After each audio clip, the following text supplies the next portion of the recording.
Jesus, groot beamal, sterke verlosser, magtige Heer en Heiland, Immanuel, God is met ons, reddende Heere, levende woord. Goeiedag. Professor Koenig verwys na Paulus' uitspraak in Romeine 4 vers 11, dat Abraham eers moes glo en toe besny is, sodat die besnydenis 'n bewys is dat toe hy nog onbesnede was, God hom vrygespreek het net omdat hy geglo het. Die doel hiervan was dat hy die vader sou wees van almal wat glo, al is hulle nog nie besny nie.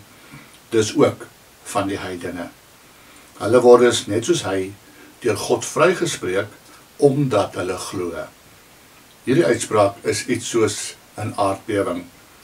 Natuurlik was die vryspraak ook vir die besnedenis, dit wil sê vir Israel.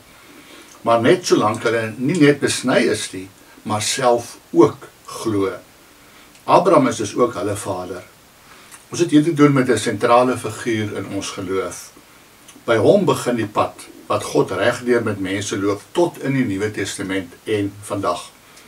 Abraham was selfs al in die tyd van die Ou Testament nie net Israel se vader nie, maar ook die heidenes as hulle tot geloof gekom het. En hy was van die begin af nie die vader van die Jode wat net as babas besny is nie, maar nie self geglo het nie. Vir die Jode was dit 'n skokkende uitspraak. Maar Paulus het dit regtig bedoel. Hy eindig immers met Abraham as die vader van ons almal. Dit beteken alle gelowiges uit die Jodendom en die heidendom.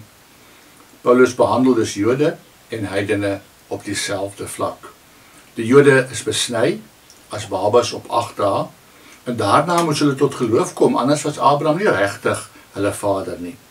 En die heidene moes tot geloof kom, en daarna is hulle besny, en so was Abraham ook hulle vader.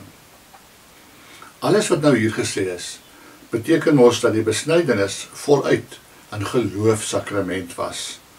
Dis tog presies wat in Romeine 4 vers 11 tot 12 staan.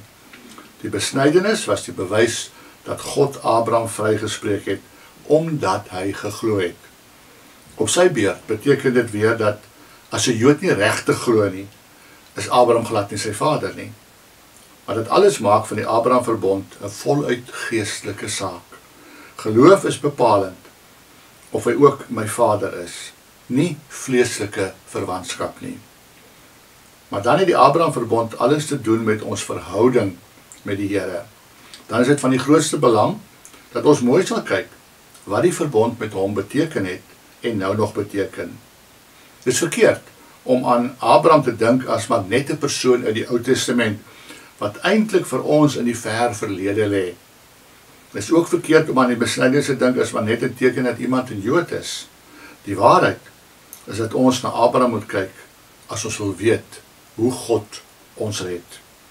Dit is buiten van selfsprekend dat ons sal vra, as Abraham alle gelowiges se vader is, en as die besnydenis 'n geloofsakrament was wat bedien was aan die wat geloof kom, soos Abraham self, en hulle kinders soos Isak, het die besnydenis nie dalk verband met die doop nie, want dit is dan presies hoe ons die doop bedien. Kom ons bid saam. Hemelse Vader, dankie dat U die redding en die seën nie eksklusief tot Abraham en sy vleeslike nageslag beperk het nie, maar dat deur U seun Jesus Christus ons ook deel van U kinders, U volk kon word. Dat Abraham ook ons geestelike vader is, omdat geloof en nie uiterlike tekens die bewys is van ons verlossing. Help vir ons om dan by Abraham te leer hoe ons moet lewe wanneer ons glo.